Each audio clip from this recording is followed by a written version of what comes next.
and welcome back to my channel.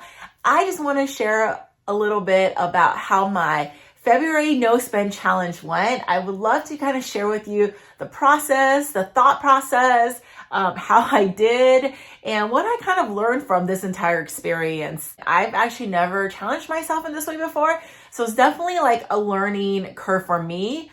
So yeah, I'm excited to kind of share my little story with you.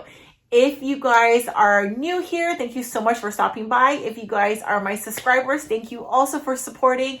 You guys know I just love a good handbag. I love designer, contemporary, I love fashion, SLGs, anything and everything that speaks to my heart. So if you guys love content like that, or you like reviews, comparisons, and just anything in that category, please consider subscribing.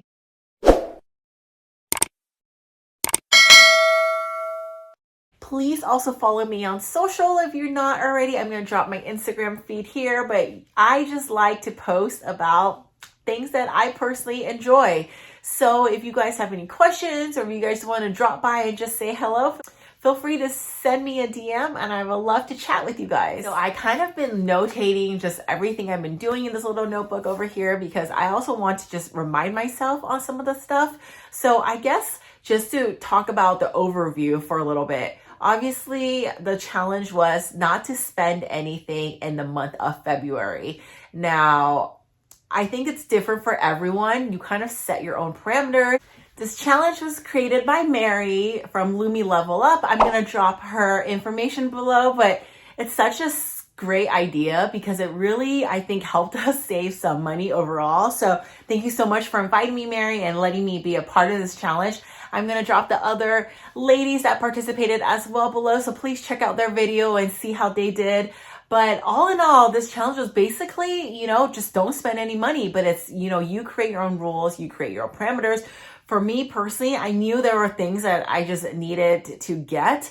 But for me, my challenge was not to buy anything more on the luxury end, like no handbags, no SLGs, nothing that is going to be in the handbag world. Because I love handbags, but I definitely don't need any. And I just really need to focus on the stuff I have and be able to get that cost per wear using those items.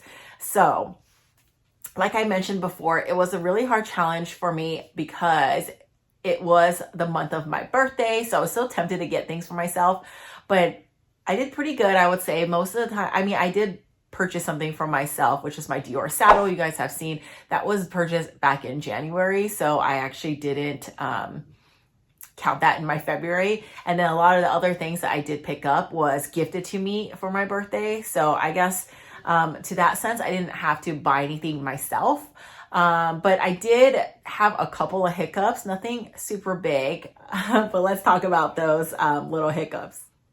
Okay, so number one, I did make a point to sell some of the things that I'm currently not using. And I was able to sell one of my handbags. You guys are going to be surprised. I don't know if you guys know, but I did sell my Saint Laurent Calèche bag in the size large.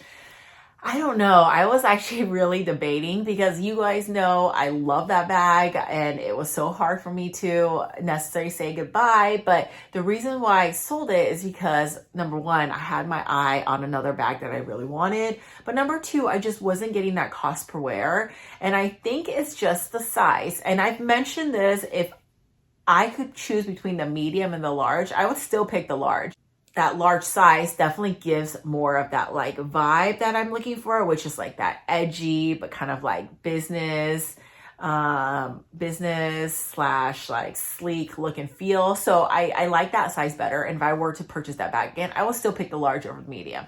But I just right now realized I couldn't fill the entire bag up. I was carrying like 4 things in there. So I just wasn't grabbing it as much. But I even purchased like a long chain for it. Along with the shorter shoulder chain. So I did find a good home for her, and I was able to send off both straps. So now, there's versatility in the bag itself, but I did pick up a Celine item. I'm not going to show it in this video, but if you guys watch my wish list video, you'll know which Celine item it is. I picked it up from Fashion File. So I knew that I had to act fast, because if I didn't pick it up right away, it might have gotten taken. And this particular bag I was looking for is no longer in boutiques. It's a seasonal bag, so they no longer make any of the sizes nor the styles. So I knew it was like something that I wouldn't be able to pick up right away. So I needed to make that decision if I want to get it or not. So that's the bag I did pick up. I don't know if it's cheating, but I feel like it's more of a trade, because I sold and then I purchased, so kind of even out. I don't know. Let me know what you guys think. Is that cheating, or does that count? I'm not sure. I want to list out a couple other things I did pick up. I did pick up a couple of Amazon items because, and these were just things that I need around the house, like household stuff, like can openers. I picked up some Crocs. I'll drop it here. Actually, not sure. I got them and I love them, but it just doesn't match like anything I wear, so I might have to bring them back. But I did pick those up. I picked up, what else did I pick up? I just picked up a lot of like home accessories and things like that. So nothing I would say that necessarily is for me, but things I actually needed. So I didn't count those because it was things I actually needed, minus the Crocs, which I think I'm going to be bringing back.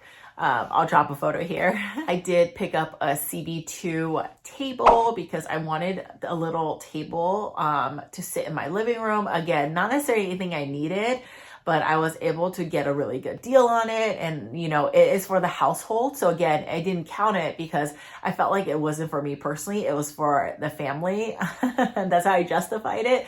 So that's sitting in my living room right now, and I just absolutely love it. And again, like I did definitely get a good deal for it. I also did pick up this belt bag over here. I'll drop it here. I picked this up from Hadrian. I'll drop his channel below too if you guys haven't checked him out. It was from one of his live sales, and I guess this kind of counts because it's in that handbag kind of category.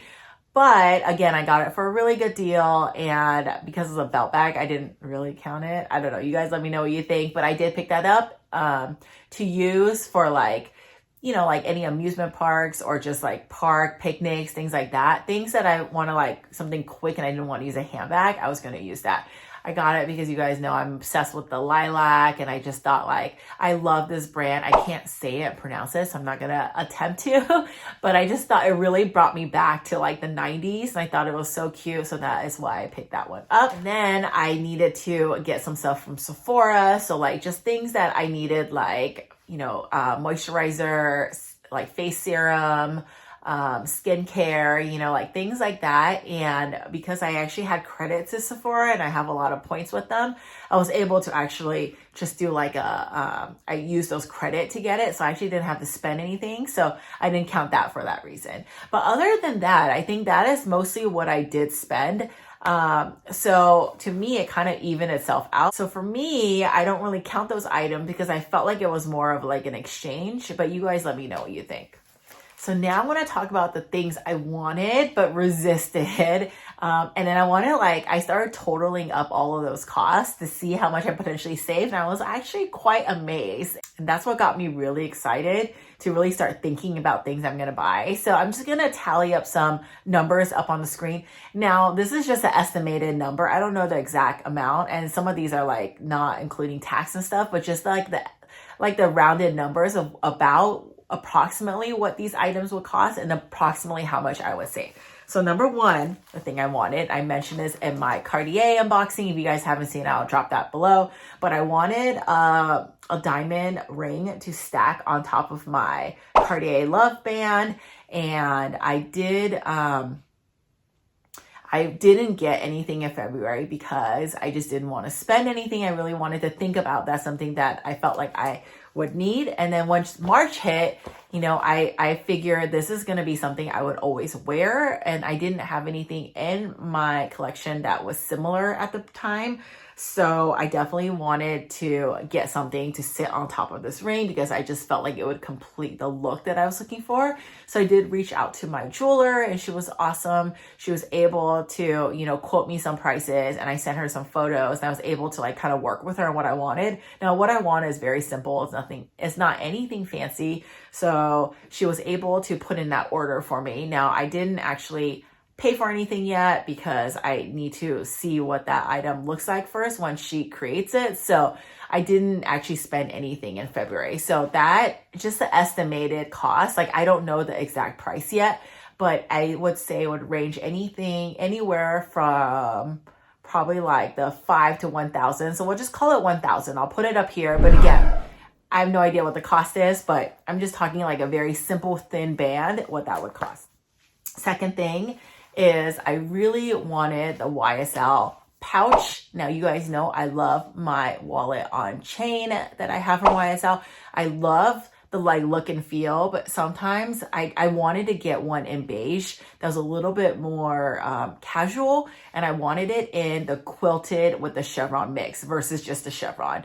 So I was so tempted to get it because I saw that Mel from Melbourne was able to create an insert specifically for that clutch that will allow D-rings on the side that you could add a chain. And that to me looks just like a wallet on chain, but I've heard, and I don't know because I haven't tried, that that the clutch actually fits more. So I was excited about that because I felt like instead of spending like the $1,600, I could have gotten that little clutch for only, I'm gonna guess, like I think it's like $745 for that. So that's another tick that I'm gonna add to my list of savings.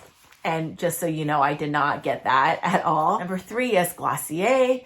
Now I wanted to get their hand lotion. I wanted to get their lip balm because I've heard amazing things on both. And you know me, like next to bags, jewelry, I love makeup, cosmetics, things like that. So I thought it'd be really fun to kind of try those out. And then they're the perfect size to put inside my handbags and my little pouches. So I did actually, so I did not pick it up yet, but I'm kind of waiting for a sale so I can get them at, I mean, it doesn't cost that much. I think the lotion is $20. I think the lip balm is probably around $15. So all in all, we're looking about probably like $35 to $40. I'll drop it here, but still, like if I can get a little discount, why not? So if you guys know when Glossier actually does promos, let me know. Please drop a comment below. Another thing is I wanted this little pouch. I don't know how to say this name, so I'm not going to attempt, but this is a pouch from this brand over here. I wanted it in this like pink color. I thought it was so cute. I saw this on Liz Hartman's YouTube video, and I thought this would be a great piece because I wanted something like thin enough that I could actually put in my bags. But I didn't want like a mini pochette because it's too thick and it wouldn't fit in like my saddle bag and things like that. So I wanted something really tiny. So this was on my list of things to get. This one I believe is $35. However, I didn't pick this up because I don't know. I wanted it, but I felt like it wasn't anything that I needed. So I figured if I want it later, I'll just add it to my list of things that I am considering. Next thing I wanted was a key pouch. Key pouch, kind of like smaller, another like pouch in the SLG category. I don't know if you guys seen my Fendi pouch, but that one is from designed by Celine, and I love her stuff because she basically takes designer items and takes it and makes new like items out of it. So she has like, you know, like watch bands. She has little SLGs. She does like Birkin shoes, and she takes that and kind of like gives it a new life, and she recycles luxury items. She did that with the Fendi pouch. Also, she had this like Dior little like key pouch. I thought it'd be really cute to put my key fob in.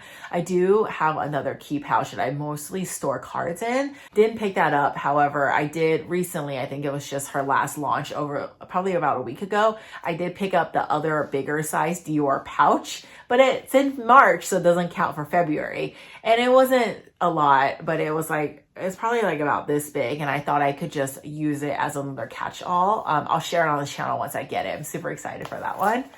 But yeah, that one is the key pouch. Originally, I think was probably around $50. I'll pop it up on my list.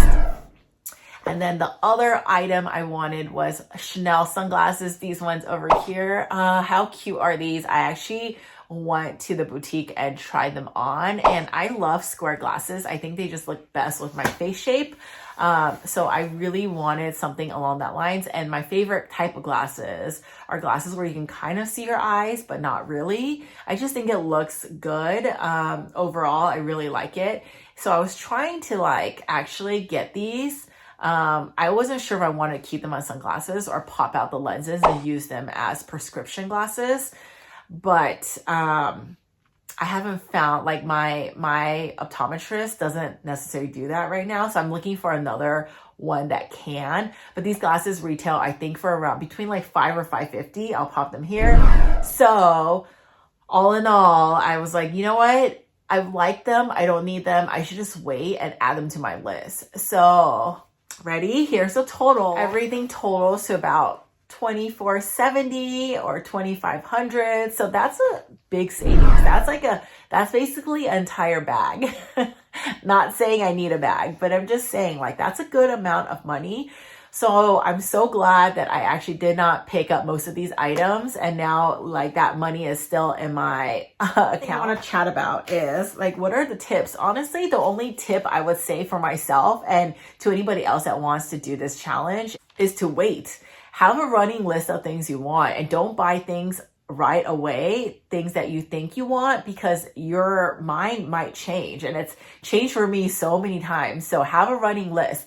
And the second part of waiting is be patient, right? Because promos and discounts and different sales happen all the time. I know like Black Friday is when we really see a lot of sales on Rakuten and on other like department stores. YSL has department store discounts all the time when it comes to like Saks and Neiman and things like that. So the key is to wait. Don't like try to get that item right away, because how many times have we purchased the item and then see it go on sale and then regret? It's happened to me so many times. So key is to wait and be patient. And if you still want those items, at least you can get it at a discounted price. And then lastly, the struggle. I think the struggle for me, and this kind of connects with the tips, is the instant gratification. I always want things right away because I'm like, ooh, this is so cute. I want to order it. I want to go to the store, look at it and buy it. And then I'll feel happy for like a minute, but then I might regret it later, right? So putting that aside, really think through your purchases. Like, is this something that's necessary? Like, ask yourself, is this something I'll use for a long time? Why do I want this item? Is it because I saw an ad for it and I just instantly need to get it? Or is it something that I know is missing from my collection or missing from something I need to use on a day-to-day? And number 3, does it have longevity? Is it an investment piece? Like, what is that item going to do for you? And I think with doing those things and practicing, I mean, challenge or no challenge, it's just a great way to have a different mindset when it comes to purchasing. It'll help us kind of save a little and curate our collection a little bit better. So that's kind of like an overview, a little story of how my February went. I wanted to share that with you guys. And again, this journey is not necessarily an end. I feel like this is something that I want to practice all the time. If you guys are on a no buy challenge, drop me a comment below. Or if you guys tried out this challenge, let me know how your experience went. I love hearing about, you know, what other people's challenges are, their struggles, and then what their tactics are, their pro tips, things like that. Let me know, or DM me or email me, whatever it may be. I would love to hear. And like always, thank you so much for stopping by, and I will see you in my next one. Bye.